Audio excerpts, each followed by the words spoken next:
started out as a magician.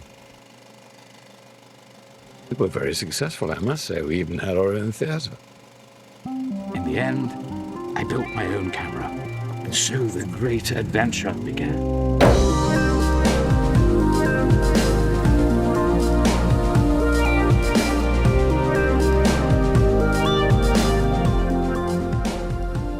With Thomas Edison and W.K.L. Dixon, cinema began with disposable entertainment.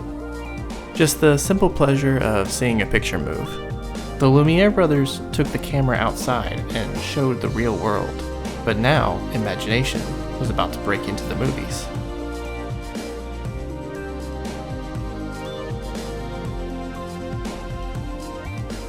Georges Méliès was a magician who owned his own theater in Paris, and like many pioneering filmmakers after him, was a different kind of artist. As a magician, he saw cinema as a way to extend his magic show. Audiences could only be mesmerized by moving images for so long. It soon became clear that the medium could and should be pushed further. And at his studio, made of glass, outside of Paris, he made over 500 films, staging each one in a theatrical presentation. Méliès became the father of narrative storytelling. And though his films are set up as if we are watching a play, his movies are not limited in being confined to the back row. The elaborate stages and costumes of the theater come to life, but are enhanced with Méliès' use of camera and editing techniques. By stopping the action, holding, and then starting the camera again, Action! a magic trick is created. By running the same strip of film through the camera twice, he could create a double exposure, making a ghostly effect, or as a way to put multiples of himself in the same shot. And all the technical feats that it took to execute these effects, Méliès created all of them himself.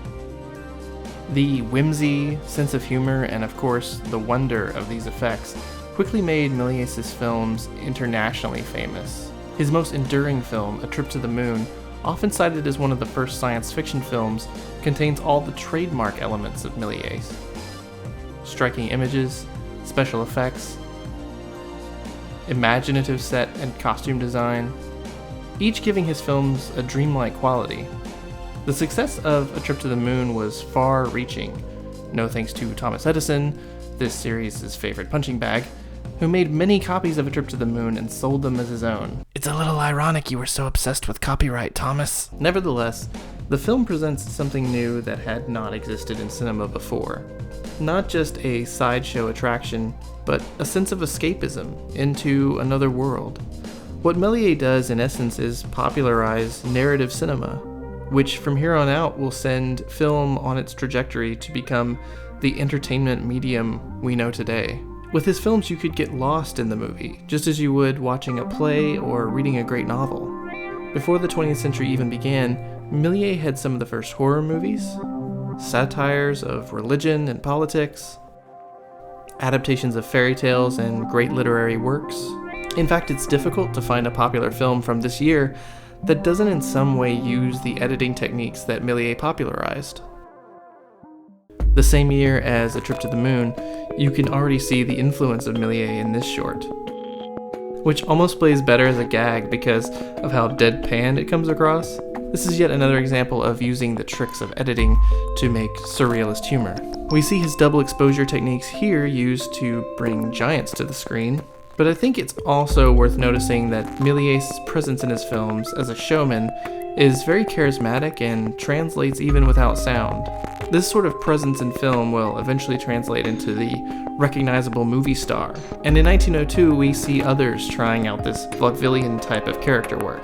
An example is this adaptation of a popular newspaper comic character known as Foxy Grandpa.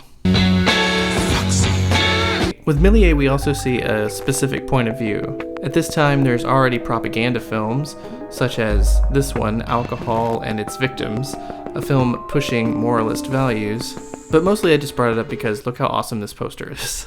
Our old friend James Williamson also makes another return in 1902 with a sophisticated adaptation of Hans Christian Andersen's The Little Match Girl. Méliès at this time had also made adaptations of Cinderella and other literary works, but we have here this proscenium staging, this empty space providing the space where visions will appear, But even with nothing there, the composition is striking and powerful. The first few years of the 20th century saw cinema turn from a cheap novelty to something far more complex and imaginative. No longer do we see things just as they are, but how we can imagine them to be.